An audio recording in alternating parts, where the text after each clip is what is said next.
My son is almost 17. This Christmas we bought him an expensive computer gaming chair, as he plays a lot of online multiplayer shooters. My son has some anger issues, which he's currently in therapy for, and these shooters tend to bring out his temper more than normal. However, for the past few months he's been keeping it together well, so I figured the chair might be a fair present.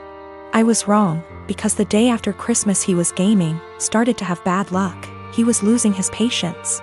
This culminated in him screaming insults and then picking up his chair and slamming it into the ground, breaking the back of it. After talking him down, we had a very serious conversation about him no longer being allowed to play multiplayer games while under my roof until his therapist feels comfortable with his progress, talked about coping mechanisms, etc. However, I made it very clear this was unacceptable and he would be grounded. We've had these heart-to-hearts many times, so it's not like every time he has an outburst I'm making light of it. It's a serious issue and treated like such. However, when he came to me later that day and told me he'd like me to replace the chair because it was a gift, he really liked it and it would only be fair, the frustration, disbelief and disappointment in his behavior boiled over and I started laughing hysterically. As in a full laughing fit, barely able to breathe or talk. The more he'd plead his case, the harder I'd laugh. Repeatedly asking him how it was fair in his mind to have me replace a gift I paid for that he broke in anger. This obviously pissed him off more, which led to him getting emotional, but I just couldn't seem to stop myself. I tried walking out of the room and asking him to drop it, but every time he'd say, "But I need a chair." Or, "What am I supposed to do now?" I'd laugh again. I tried explaining that I'm not laughing at his feelings. I'm laughing at how absurd it is for him as a teenager to expect me to replace he can't be bothered to treat with respect, and then whine about it when he broke it. He's still pissed about it, and feels slighted. I feel bad for laughing, and honestly wonder if I had some sort of mini stress break myself. Because it's never happened before and I couldn't seem to stop. But at the same time, I stand by the fact that his request was ridiculous enough to make most people want to laugh.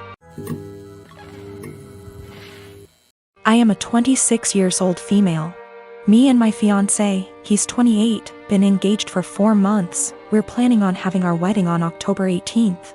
My future mother-in-law kept annoying me and sending me suggestions for choosing the right wedding dress, and said that she knew better and tried to get me to approve of wedding dresses that she chose. And when she couldn't enforce her decision, she demanded that I take her with me to buy my wedding dress so she could have an opinion. Before I went shopping, I called her to ask if she wanted to come, but started making excuses about how busy she was with my sister-in-law. I went shopping with my mom and I was able to find a really nice dress, although it cost me a little over what I saved up for. But it was worth it. I made some changes to it and it was perfect. It arrived to my apartment at the end of the week. I made sure it was stored in a safe place so it doesn't get ruined. Yesterday, I got back from my mom's house and found that my fiancé wasn't home, neither was the dress.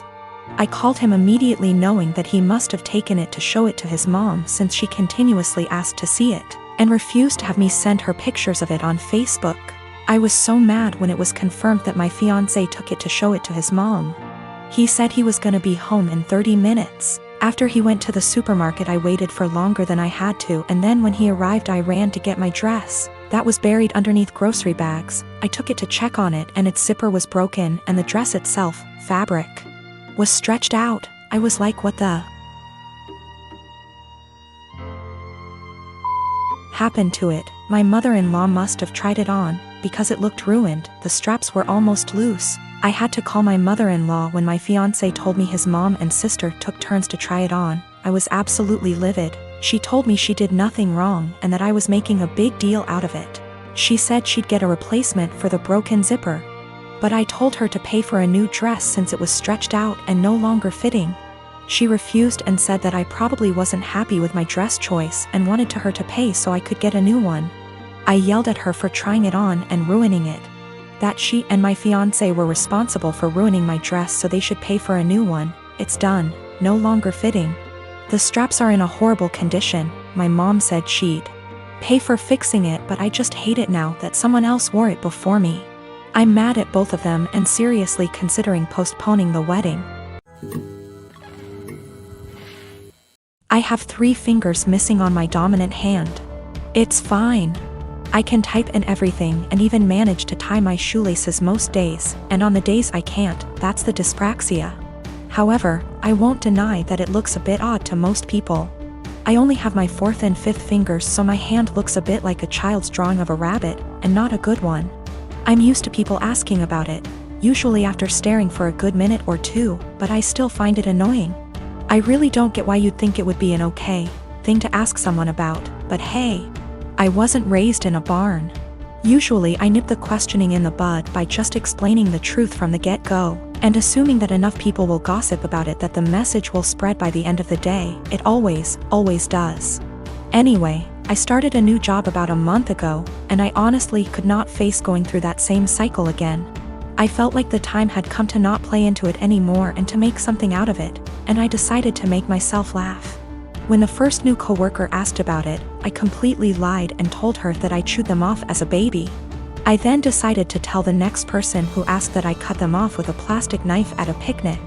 And the next person that I was born with 6 fingers and they removed too many, and so on. All genuinely ridiculous reasons, but I'm a good actor and they actually believed my stupid lies. I didn't expect them to, a plastic knife, through bone, but there you go. Maybe they just thought there's no way I'd lie about how I lost my fingers. Within about 3 days, I learned that my coworkers had been arguing about the actual reason, and it seems like a lot of them now actively dislike me for lying to them. I'm probably going to have to make some cupcakes over the weekend with my super cool 3D printed adaptive whisk to get back into their good books. Anyway, I told this story to my brother today, and he told me that I was an asshole because I caused tension within the office on my first day, and made people feel stupid for being gullible and believing my lies. My argument is that I'm not the asshole because they were asking a rude, albeit common, question, and because I didn't do it with the intention of deceiving them. I was just honestly fed up of the question and didn't think they'd think I actually severed 3 fingers with dental floss when I was 3. I'll accept my judgment, though. Not cool to ask people why they lost limbs or digits just because you want to sate your morbid curiosity. A few reminders for people: I'm not a male. Don't know why everyone assumed that. Don't ask people about something that could be traumatic, especially when you don't actually know them. I am a 43 years old female, have been with my partner, he's 50, for 6 years now. We have been living together for 5 of them. We are not married and we do not plan to marry in the future. I have a son, he's 19, that is currently a high school senior. My partner has a daughter, she's 21, who is going to college. When I met my partner, I was a widow of 3 years. I am lucky enough to have a very lucrative business and some family money. Also, my late husband left a substantial estate, including the house we live in. The house is a family home, so it passed to my son as the only heir. My partner also makes good money and the difference in our lifestyles was pretty much negligible. But while I and my late husband made sure to not spoil our son, he was responsible for keeping his room clean. Even though we have a housekeeper, he had chores during the weekends. We taught him how to cook, his allowance is reasonable, he has to save for expensive purchases like a car, a PS5, etc. My current partner and his ex-wife spoil their daughter rotten.